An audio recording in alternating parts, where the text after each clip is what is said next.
Despite the ever-changing technologies of today's healthcare industry, empathy and warmth of caregivers remain the driving factors of patient recovery and positive outcomes. Nursing is thus counted amongst the most noble professions in the world. Ramesh Hospitals, the most respected healthcare provider in Andhra Pradesh, with the 700 beds multi-speciality hospital, and all the hospitals are NABH accredited, with one of the facilities being JCI accredited.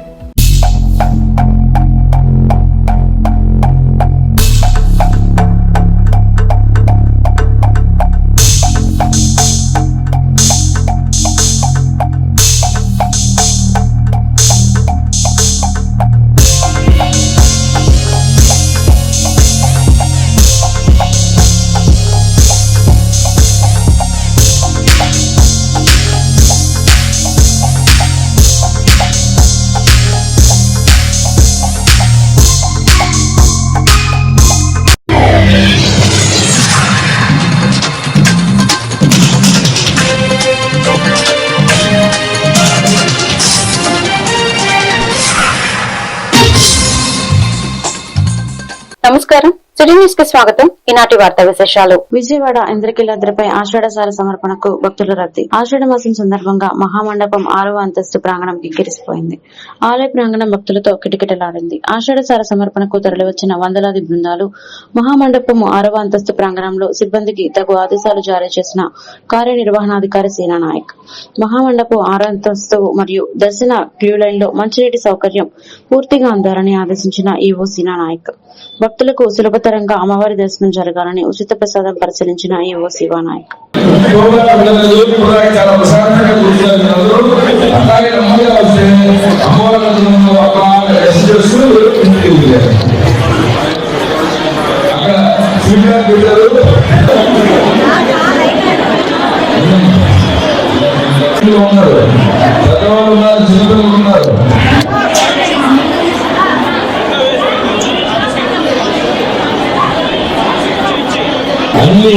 అందరికీ అన్ని కావాలి, అన్ని ఏర్పాట్లు చేయడం కోసం వ్యవస్థల వారు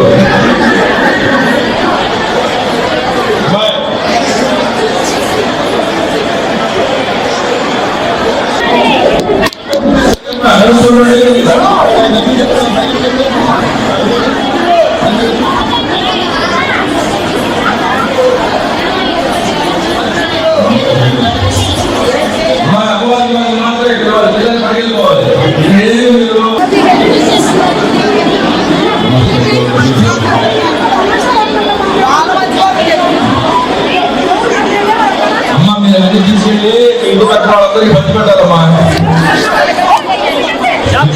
తీసుకెళ్ళండి, అమ్మవారిని చూపించి తీసుకెళ్ళండి. ఇక్కడ ఏమేమి పెట్టద్దో మర్చిపోవద్దు, అక్కడికి వెళ్ళండి.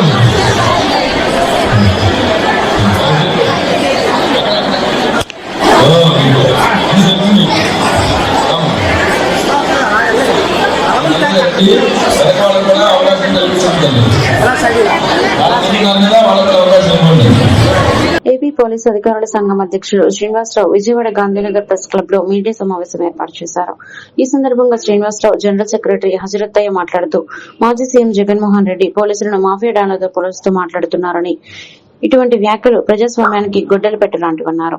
పోలీసులను చాలా అవహేళనగా మాట్లాడారని, ఇలాంటి వ్యాఖ్యలను పోలీసుల సంఘం తరపున తీవ్రంగా ఖండిస్తున్నామన్నారు. ఎటువంటి రాజకీయ పార్టీకి మేము తొత్తులుగా మేము పనిచేయమని, వ్యవస్థలో లోపాలు ఉంటే ఎత్తి చూపాలి తప్ప నిందారోపణలు చేయడం సరైనది కాదన్నారు. ఈ కార్యక్రమంలో స్టేట్ సెక్రటరీ వైవి బ్రహ్మం, వైస్ ప్రెసిడెంట్లు తిరుపతి స్వామి, శేషయ్య తదితరులు పాల్గొన్నారు.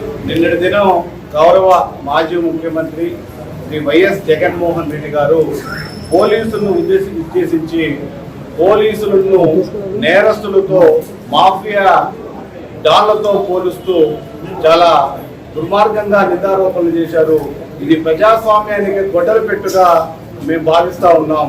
ఇది మంచి పద్ధతి కాదని చెప్పి కూడా తెలియపరుస్తా ఉన్నాం.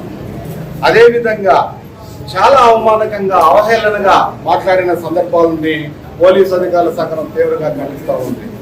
అలాగే నిన్న కొన్ని పాయింట్స్ సారు మా పోలీసుల మీద మాట్లాడడం జరిగింది. దానికి క్లారిఫికేషన్ ఇస్తా ఉన్నాం. ప్రభుత్వంలో అంటే గత ప్రభుత్వంలో కూడా మేము 5 సంవత్సరాలు పనిచేసాం. ఆ పనిచేసినప్పుడు కూడా ఇదే పోలీసులు మీరు మొత్తం లాండ్ ఆర్డర్ మెయింటైన్ చేసిన సంగతి మర్చిపోయారేమో అని ఒకసారి మీకు గుర్తు చేస్తా ఉన్నాం. ఎందుకంటే చాలా దారుణంగా పోలీసులు మీరు అవమానించారు. అట్లాగే మీరు అంటున్నారు వైఎస్ఆర్సీపీ నాయకులను కార్యకర్తలను బెదిరించేదానికే పోలీస్ వ్యవస్థ ఉంది, నన్ను కాపాడేదానిగా పోలీస్ వ్యవస్థ కాదు అని చెప్పి మాట్లాడుతున్నారు. ఎంతటి దుర్మార్గంగా మాట్లాడుతున్నారు. మీరు రాగద్వేషాలకు అతీతంగా 24/7 పోలీసు చేస్తున్న పోలీసుల్ని మీరు ఈ విధంగా మాట్లాడటం సబబు కాదని చెప్పేసి మీ పోలీస్ యాక్ట్కి సంబంధం ఉందో అవి మాత్రం మేము మాట్లాడతాం. తరణల్లికి చాలా పెద్ద పెద్ద జేఎస్లు పెద్ద నాయకులు ఉన్నారు. వాళ్ళందరూ కూడా వెళ్ళి రిపోర్ట్ చేస్తూ ఉన్నారు. వాడకు వచ్చినప్పుడే మాకు వస్తుంది. అందుకని మేము అడుగుతూ ఉన్నాం. అప్పుడు అంతకుముందు చంద్రబాబు నాయుడు గారి ప్రభుత్వంలో అడిగాము, మొన్న జగన్మోహన్ రెడ్డి గారు గత ప్రభుత్వంలో అడిగాము, ఇప్పుడు కూడా అడుగుతున్నాము. పోలీసులకు ప్రత్యేక పిఆర్సీ ఇవ్వమని కూడా మేము అడుగుతా ఉన్నాం. ఎందుకంటే పోలీసులకు పిఆర్సీ ఇస్తే మాకు సంబంధించిన ఏం దానికి ఉంటాయి కాబట్టి మేము చేసుకుంటాం. ఇప్పుడు మీరు అడిగిన క్వశ్చన్కి నా దగ్గర సమాధానం ఏంటంటే వాళ్ళు ఎప్పుడైతే ఉద్యోగస్తులకు వస్తారో మాకు కూడా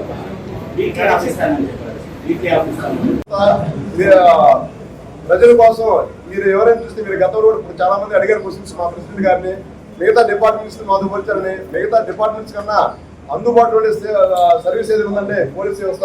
అలాగే 24 ఎప్పుడైనా ఈ టైం ఆ టైం కాకుండా ఎవరికి ఏ సమస్య అన్నా ముందుగా గుర్తించేది మేమే. కాబట్టి అటువంటి సర్వీస్ ని మీరు బలోపేతంగా ఉన్నటువంటి సర్వీస్ ని ఇవాళ మన యొక్క రాష్ట్రంలో చూస్తే చాలా గౌరవప్రదంగాను రాష్ట్రంలో దేశంలో కూడా నెంబర్ స్థాయి ఉన్నటువంటి ఆంధ్రప్రదేశ్ పోలీస్ వ్యవస్థని మీరు ఈ విధంగా మాట్లాడి ప్రజలకు ఏ సందేశం ఇస్తున్నారు మీరు ఒకసారి మననం చేసుకోవడానికి కూడా మా యొక్క అధికార సంఘం తరఫున డిమాండ్ చేస్తున్నాం. ఎవరైనా కానీ మా ప్రెసిడెంట్ గారు చెప్పినట్టు ఎవరు కూడా చట్టానికి అతీతులు కాదు. ఎవరైనా తప్పు చేస్తే చట్టపరంగా శిక్ష అనుభవించాల్సిందని చెప్పి తెలియజేస్తూ సీఎం సహాయ నిధిలో పేదలకు ఆర్థిక భరోసా ఎంపీ కేశినేని శివనాథ్ 46 మంది లబ్ధిదారులకు 56,28,000 రూపాయలు సీఎంఆర్ఎఫ్ చెక్కులు ఎల్ఓసి పత్రాలు పంపిణీ చేసిన ఎంపీ కేశినేని శివనాథ్ రాష్ట్ర ప్రభుత్వం ప్రతిష్టాత్మకంగా అమలు చేస్తున్న ముఖ్యమంత్రి సహాయ నిధి బాధిత కుటుంబాలకు ఆర్థిక భరోసాగా నిలుస్తుందని విజయవాడ ఎంపీ కేశినేని శివనాథ్ అన్నారు. అనారోగ్యం బారిన పడి వైద్య చికిత్సలు చేయించుకున్న బాధితులకు ముఖ్యమంత్రి చంద్రబాబు నాయకత్వంలో తక్షణం అందిస్తున్న సీఎంఆర్ఎఫ్ ఫండ్ చేయుతగా నడుస్తుందని తెలిపారు. సుపరిపాలన తొలి అడుగు 4.1 గత 15 రోజుల నుంచి ప్రతి ఇంటింటికి కార్యకర్తలు వెళ్ళి బ్రహ్మాండంగా వాళ్ళ కార్యక్రమం నడుస్తుంది. ఏ ఇంట్లో ఏ సమస్య వచ్చినా మా వాళ్ళు నోట్ చేసుకుని ఇవాళ ఆర్టిఫిషియల్ ఇంటెలిజెన్స్ సాఫ్ట్వేర్ అన్నీ వాడుకుని ప్రతి ఇంటింటికి వెళ్ళి అక్కడ ఉన్న సమస్యలను తెలుసుకుని ఆ సమస్యలు మాకు వచ్చే విధంగా వాటిని మళ్ళీ అధికారుల వద్దకు వెళ్ళి వాటిని పరిష్కరించే విధంగా ఈ కార్యక్రమం జరుగుతూ చాలా ఆనందంగా ఉంది. ప్రజలందరూ కూడా ప్రజల వద్దకు వెళ్తుంటే ప్రతి ఒక్కళ్ళు కూడా వాళ్ళ మొహంలో ఆనందం సుస్పష్టంగా కనబడుతుంది. ఇవాళ కూడా మేము సుమారు 37 సీఎంఆర్ఎఫ్ చెక్కులు అంటే గతంలో ఎన్నడూ లేని విధంగా మా ఒక్క ఆఫీస్ నుంచే సుమారు 1,91,00,000 సీఎంఆర్ఎఫ్ చెక్కుల నిమిత్తం మొత్తం సుమారు 160 మంది బాధితులకి 1,96,00,000 నేను నా ఆఫీస్ నుంచే ఇచ్చాము. అంటే ఈ కూటమి ప్రభుత్వంలో ప్రతి ఎమ్మెల్యే ప్రతి ఎంపీ ఎంతమంది వైద్య సహాయం వాళ్ళని ఆదుకుంటున్నారు అనేది మనం అర్థం చేసుకోవాలి. ఏ రాష్ట్రంలోనూ జరగని విధంగా ఇవాళ మేము చెప్పిస్తున్నాం. అంతేకాకుండా వచ్చిన వెంటనే మేము సంక్షేమం అభివృద్ధి కార్యక్రమాలు రెండింటినీ దారిలో పెట్టాం. చూస్తే వాళ్ళ తల్లికి వందనం కరెక్ట్ టైంలో మేము ఇచ్చి పిల్లలకి సరైన సమయంలో ఫీజులు కట్టి స్కూళ్ళకి పంపించే విధంగా తల్లిదండ్రులు కూడా ఆనందం వ్యక్తం చేస్తున్నారు. ఇటువంటి కార్యక్రమం చేస్తున్నారు. ఇటువంటి ఎన్నో కార్యక్రమాలు మేము చేస్తుంటే ఎప్పుడో ప్రతిపక్ష హోదా కూడా లేని ఒక పులివెందుల ఎమ్మెల్యే 5 రోజులకు ఒక ప్రెస్ మీట్ పెడతారు. 5 రోజులకు ఒక ప్రెస్ మీట్ పెట్టి ఏదేదో విమర్శలు చేస్తూ ఉంటారు. మనం చూస్తుంటే వేడు బ్యాచ్ల్ని గంజాయి బ్యాచ్ల్ని అంతేకాకుండా రౌడీల్ని గోండాల్ని వెంబడేసుకెళ్తారు. వెళ్ళటమే కాకుండా ఎవరిని పరామర్శిస్తారంటే ఎక్కడైతే గంజాయి శనాల్లో గంజాయి అమ్మే వ్యక్తిని పరామర్శించడానికి వెళ్తారు. అంతేకాకుండా ఎప్పుడో క్రికెట్ బెట్టింగ్లో 2 సంవత్సరాల క్రితం చనిపోయిన వ్యక్తి పరామర్శించడానికి వెళ్తారు. మిర్చి రైతులు పరమార్శ అంటారు. మిర్చి రైతులన్నింటినీ ట్రాక్టర్లతో మిర్చి తొక్కిచ్చేస్తారు.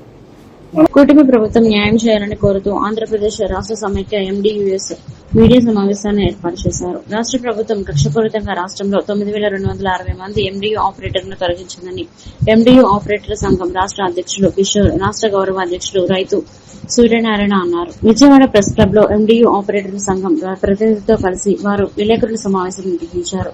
ఈ సందర్భంగా వారు మాట్లాడుతూ మంత్రి నాదెండ్ల మనోహర్ ఎండియు ఆపరేటర్లను ఉద్దేశించి రేషన్ మాఫియా జరిగిందని చెప్పడం దారుణమన్నారు. ఇటువంటి వ్యాఖ్యల వల్ల తమ మనోభావాలు దెబ్బతింటున్నాయని ఆయన ఆవేదన వ్యక్తం చేశారు. కిషోర్ కుమార్, ఆంధ్రప్రదేశ్ రాష్ట్ర సమైక్య ఎండియు ఆపరేటర్స్ యూనియన్ రాష్ట్ర అధ్యక్షుడిని. గత 2019లో జగన్మోహన్ రెడ్డి గారు ముఖ్యమంత్రి అయినాక ఇంటింటికి రేషన్ పంపిణీ వ్యవస్థను ఆయన సుదీర్ఘ పాదయాత్రలో పేద ప్రజలు పడుతున్నటువంటి ఇబ్బందులను గుర్తించి ఇంటింటికి రేషన్ పంపిణీ వ్యవస్థను 2021 ఫిబ్రవరి 1వ తారీఖు నుంచి ప్రారంభించారు. యథావిధిగా 6 సంవత్సరాల అగ్రిమెంట్ కాలంతో ఈ వ్యవస్థను ప్రారంభించిన సందర్భంలో గత 2024లో నూతనంగా ఏర్పడినటువంటి కూటమి ప్రభుత్వం ఎటువంటి ముందస్తు సమాచారం లేకుండా 9,260 మంది ఎండియు ఆపరేటర్లను, వారికి సహాయకులుగా ఉన్నటువంటి మరో 9,260 మంది హెల్పర్లను ఎటువంటి ముందస్తు సమాచారం లేకుండా ప్రభుత్వం నుంచి కానీ అధికారుల దగ్గర నుంచి మాకు ఎటువంటి వివరణ లేకుండా అర్ధాంతరంగా రాత్రికి రాత్రే 18వ తారీఖు వరకు మా దగ్గర విధులు నిర్వర్తించుకొని 20వ తారీఖు మమ్మల్ని తొలగించడం జరిగింది. దీనిపైన గత ప్రభుత్వం వెహికల్స్ను ఉచితంగా ఇస్తున్నాము అనేసి ఏదైతే పౌర సరఫరా శాఖ మంత్రి నాదెండ్ల మనోహర్ గారు ఉన్నారో వారు పత్రికాముఖంగా మీడియా ముఖంగా వచ్చి చెప్పడం జరిగింది. కానీ ఈ రోజు వరకు కూడా మాకు ఎటువంటి ఉపాధి చూపించలేదు. అలాగే వెహికల్స్కి సంబంధించినటువంటి పూర్తి క్లియరెన్స్లను కూడా అందించలేదు. ఈ రోజు కూడా ఎటువంటి ఉపాధి లేకుండా ఈ 18,500 మంది రోడ్డు పాలయ్యారు. వాళ్ళందరూ కూడా ఆర్థికంగాను కుటుంబ పరంగా కూడా ఎన్నో ఇబ్బందులు పడుతూ అవస్థలు పడుతూ పిల్లలకి మీరు మా పట్ల కొట్టినట్టుగా మీరు ప్రతి ఒక్క కుటుంబ సభ్యుల నుంచి ముగ్గురు లేదా నలుగురిని మాకు రోడ్డు పడేసేటట్టండి. ఇది మీకు ఎంతవరకు సపోర్ట్ అడుగుతున్నా? జనసేన, టీడీపీ అలాగే బీజేపీ కలిపి కూటమి ప్రభుత్వంతో ముందుకు వచ్చారు. యువతని ఎంతో ఉపాధి కల్పిస్తారు. 20 లక్షల కుటుంబాలకి అంటే 20 లక్షల ఉద్యోగాలు ఇస్తారని మీరు చెప్తే ఎంతో మంది ఆశావాహులు యువతంతో కూడా మీ మాటలు నమ్మి మోసపోయారు. ఇప్పుడు మీరు వచ్చిన దగ్గర నుంచి కూడా ఈ సంవత్సర కాలంలో ఉన్న ఉద్యోగాలని పీక్కుంటూ వస్తున్నారు. కానీ ఒకరికైనా ఉద్యోగం వేశారా అని మేము అడుగుతున్నాము. ఎందుకంటే కడుపు నిండేవాడు ఇంట్లో ఉంటాడు, కడుపు కాలేవాడు రోడ్లు పడతాడు. ఇప్పటి వరకు మేము ఏ రాజకీయ నాయకులతో కానీ లేకపోతే ఏ ప్రభుత్వానికి విమర్శించి అయితే మేము మాట్లాడలేదు. గత 2 నెలల కాలంగా కూడాను బస్సులుంటూ మేము అప్పులు చేసుకుంటూ ఈఎంఐలు కట్టలేక, ఇంటికి వచ్చేసరికి పొదుపులు కట్టలేక, లేకపోతే స్కూల్ ఫీజులు ఓపెన్ అయ్యి స్కూల్ ఫీజులు కట్టలేక నానా అవసరం పడాల్సిన పరిస్థితి ఏర్పడింది. దీని అంతటి కారణం మీరు కాదా? మీకు వాళ్ళ వెహికల్స్ వాళ్ళకి యూజ్ చేసుకోవడానికి అవకాశం ఇస్తున్నామని అన్నారు. ఎక్కడ ఇచ్చారు మా వెహికల్స్ మాకు యూజ్ చేసుకోవడానికి అవకాశం? ఇప్పుడు మాకు ఇచ్చిన ఏదైతే గవర్నమెంట్ సబ్సిడీ ఇంకా 20 నెలలు ఉందో 20 నెలల సబ్సిడీ అనేది క్లియరెన్స్ చేస్తే కానీ బ్యాంకర్స్ నుంచి మాకు క్లియరెన్స్ రాదు. ఆ వెహికల్ మేము అమ్ముకోవడానికి కూడా మాకు ఎటువంటిది కూడా వసూలుబాటు లేదు. అలాగే కృష్ణా జిల్లా కేంద్రమైన మచిలీపట్నంలో నూతనంగా నిర్మితమవుతున్న పోలీస్ శిక్షణ కేంద్రం శంకుస్థాపన కార్యక్రమంలో పాల్గొనేందుకు వచ్చిన ఏపీ హోంమంత్రి వంగలపూడి అనితను ఎమ్మెల్యే రాము మర్యాదపూర్వకంగా కలిశారు. ఈ సందర్భంగా గుడివాడలోని ఎన్టీఆర్ కాలనీ మరియు టిడ్కో కాలనీలో ప్రస్తుతం నివాసం ఉంటున్న కుటుంబాలు రానున్న రోజుల్లో పెరగనున్న కుటుంబాల నిష్పత్తి వివరాలను ఎమ్మెల్యే రాము హోంమంత్రి అనితకు వివరించారు. ఈ 2 కాలనీల పరిధిలో 3 స్టేషన్లకు సరిపడా జనాభా రానున్న రోజుల్లో పెరుగుతారని, ప్రజల అవసరాలను దృష్టిలో ఉంచుకొని నూతన పోలీస్ స్టేషన్ ఏర్పాట్లకు చర్యలు తీసుకోవాలంటూ హోం మినిస్టర్ అనితతో అన్నారు. శంకుస్థాపన కార్యక్రమంలో మంత్రులు అనిత, కొల్లు రవీంద్ర, జిల్లాలోని ప్రజాప్రతినిధులు, పోలీస్ ఉన్నతాధికారులతో కలిసి ఎమ్మెల్యే రాము పాల్గొని భూమి పూజ చేశారు.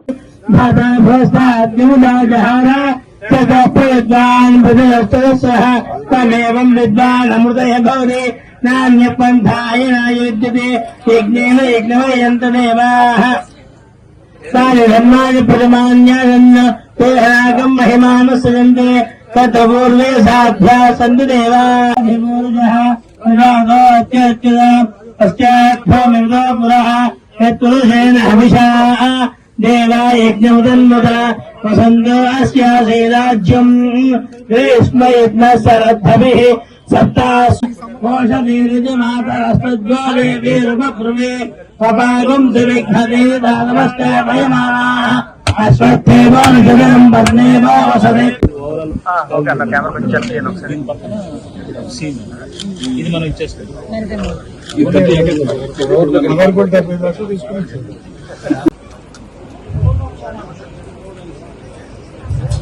We thank each and everyone.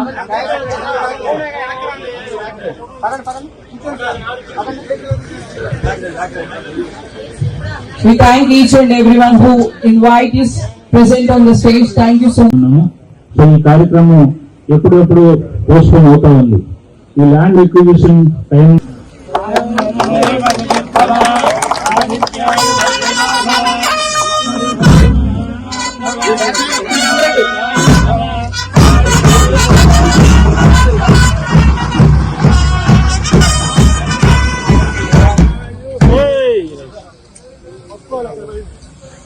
Phone దించండి అన్న, ఫోనే వస్తుంది.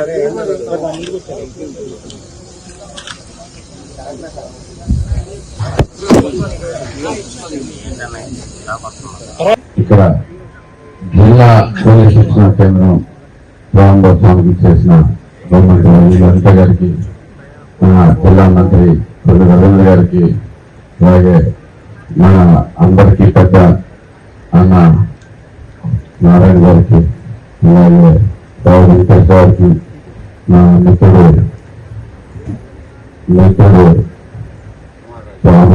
రామారంగండే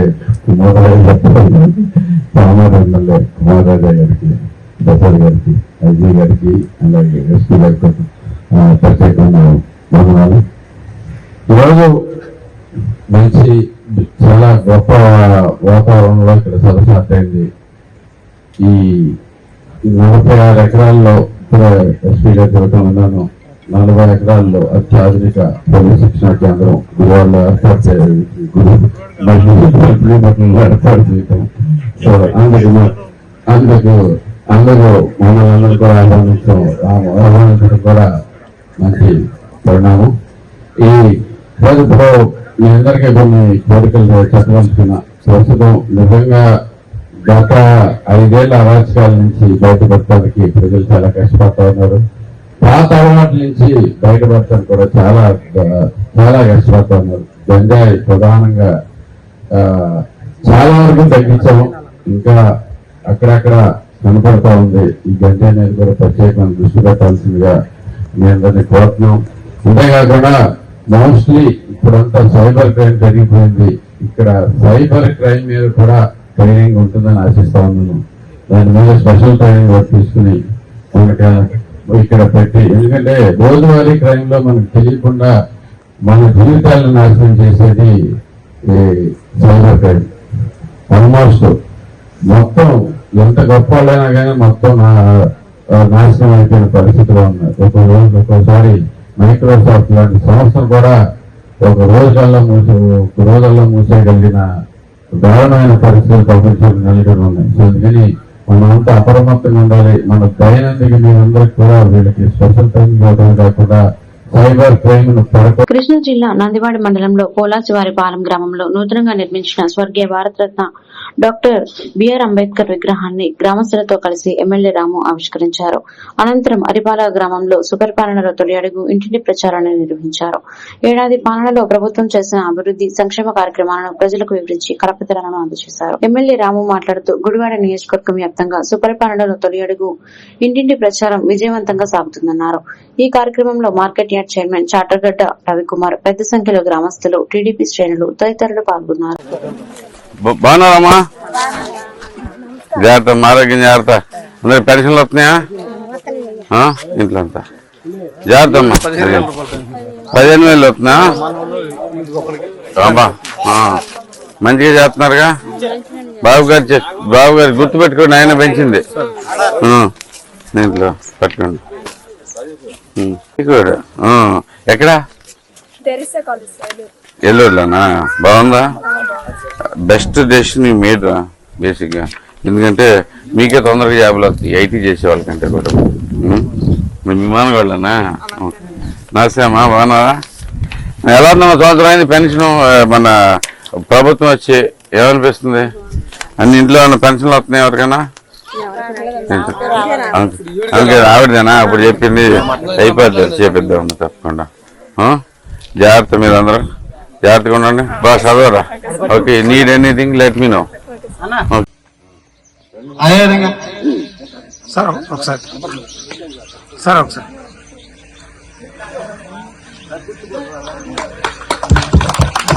క్లాస్ కొంచెం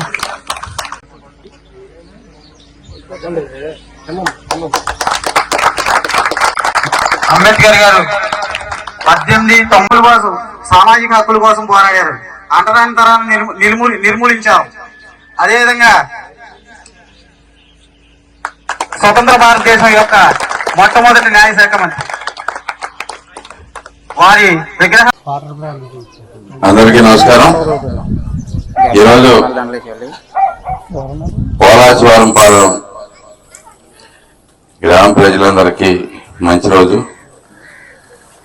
మన అందరికీ మార్గదర్శి, భారత రాజ్యాంగ నిర్మాత, అలాగే మనకి హక్కులు ప్రసాదించిన భారతదేశంలో ఉన్న ప్రతి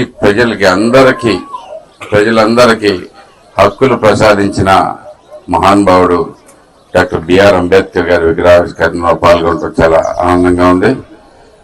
ఆయనకి సముచిత గౌరవం ఇచ్చుకుంటూ మనం అన్ని చోట్ల కూడా విగ్రహావిష్కరణ చేసుకుంటా ఉన్నాం. అలాగే ఈ రోజు కూడా పోలాచివరం పాలెంలో డాక్టర్ అంబేద్కర్ గారి విగ్రహం ఆవిష్కరించుకుంటాం. దానికి కామరాయ నేతృత్వం వహించడం చాలా సంతోషంగా ఉంది. మనం అంబేద్కర్ గారు ఏం ప్రీచ్ చేశారో అనేది తెలుసుకుంటే, ఆయన ఏం చెప్పారో అనేది తెలుసుకుంటే, ఆయన బాటలో నిజంగా నడిస్తే ఒక మంచి సమాజం, ఒక మంచి దేశం తయారవుతుందని చెప్పేసి మీ అందరికి కూడా తెలియజేస్తున్నాం. ఇప్పుడు ఒక వ్యక్తికి సంబంధించిన కానీ ఒక కులానికి సంబంధించిన వ్యక్తి కాదైనా, మన రాష్ట్రానికి, మన దేశానికి, మన ప్రజలకి, మన ఏది పదవి తీసుకోండి, ఆయన సృష్టించింది, ఆయన గీసిన గీతలో నడిచేది. మనం ఏ వ్యవస్థ అయినా కానీ.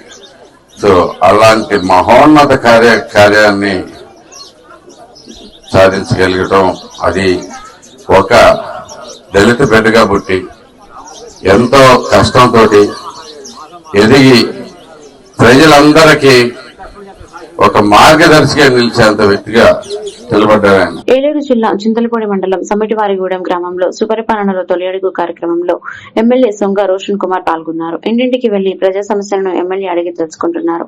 సుపరిపాలనలో తొలి అడుగు కార్యక్రమం గురించి ప్రజలకు ఎమ్మెల్యే సొంగ రోషన్ కుమార్ వివరించారు.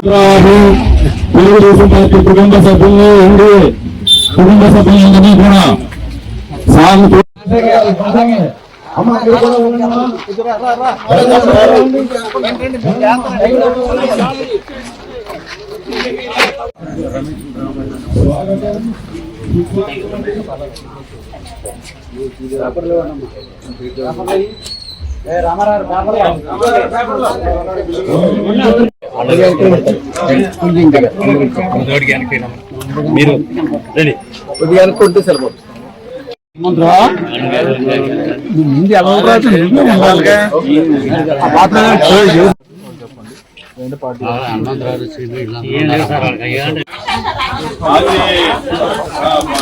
పంచాయతీ నెంబర్